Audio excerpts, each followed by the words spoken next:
O chefe de Otrobar reuniu seus sábios e disse: toda manhã, 10 vezes mais do meu rebanho é encontrado abatido. Qual é a causa? Fangit, o líder de guerra, disse: um monstro pode estar descendo da montanha e devorando seu rebanho. Gorik, o curandeiro, disse: uma nova e estranha doença talvez seja culpada. Beran, o sacerdote, disse: devemos sacrificar a deusa para que ela nos salve. Os sábios fizeram sacrifícios, e enquanto esperavam por suas respostas da deusa, Fangit foi até o mentor Joutereg e disse: você me ensinou bem como forjar o porrete de Zolia, e como empunhá-lo em combate, mas eu preciso saber agora quando é sábio usar minha habilidade.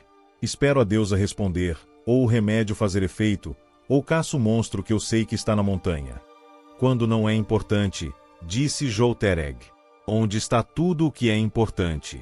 Então Fangit pegou seu porrete Zolik e andou muito pela floresta escura até chegar à base da grande montanha. Lá ele encontrou 2 monstros. Um ensanguentado com a carne do chefe do rebanho de Otrobar lutou contra ele enquanto seu companheiro fugia. Fangit se lembrou do que seu mestre lhe havia ensinado, que onde era tudo o que importava. Ele atingiu o monstro em cada um dos seus 5 pontos vitais: cabeça, virilha, garganta, costas e peito. 5 golpes nos 5 pontos e o monstro foi morto. Era pesado demais para carregar consigo, mas ainda assim, triunfante, Fangit retornou a Otrobar. Eu digo que matei o monstro que comeu seu rebanho, ele gritou. Que prova você tem de que matou algum monstro? Perguntou o chefe.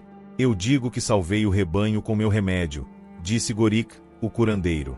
Eu digo que a deusa salvou o rebanho com meus sacrifícios, disse Beran, o sacerdote. 2 manhãs se passaram e os rebanhos estavam seguros, mas na manhã do 3º dia, outro décuplo do rebanho do chefe foi encontrado massacrado. Gorik, o curandeiro, foi ao seu escritório para encontrar um novo remédio. Beran, o sacerdote, preparou mais sacrifícios. Fangit pegou seu porrete Zolik novamente e caminhou muito pela floresta escura até chegar à base da grande montanha. Lá ele encontrou o outro monstro, ensanguentado com a carne do chefe do rebanho de Otrobar. Eles lutaram, e novamente Fangit se lembrou do que seu mestre lhe havia ensinado, que onde era tudo o que importava.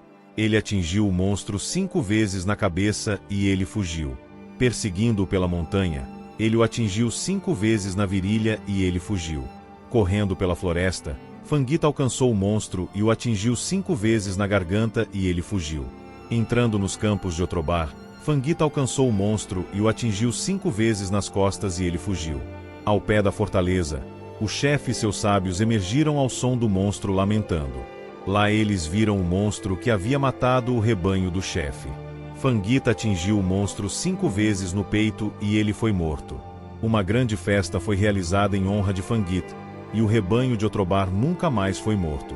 Joutereg abraçou seu aluno e disse: você finalmente aprendeu a importância de onde você desfere seus golpes. Nota do editor. Este conto é outro, que tem uma origem óbvia entre as tribos Ashanders de Vardenfell e é um dos seus contos mais antigos. Marobar Sul apenas mudou os nomes do personagem para soar mais Dvarven e o revendeu como parte de sua coleção.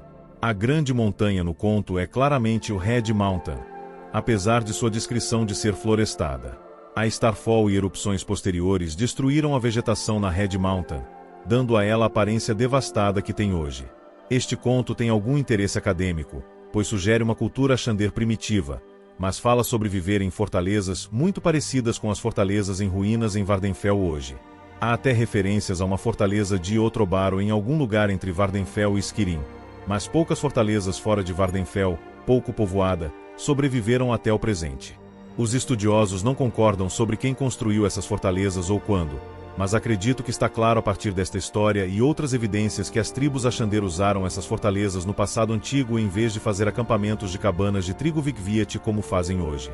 O jogo de palavras que forma a lição da fábula, que é tão importante saber onde o monstro deve ser morto, na fortaleza, quanto saber onde o monstro deve ser atingido em seu corpo para ser morto, é típico de muitos contos Ashander.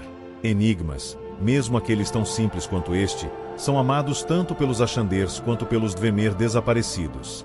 Embora os Dwemer sejam geralmente retratados como apresentando os enigmas, em vez de serem aqueles que os resolvem como nos contos Ashander.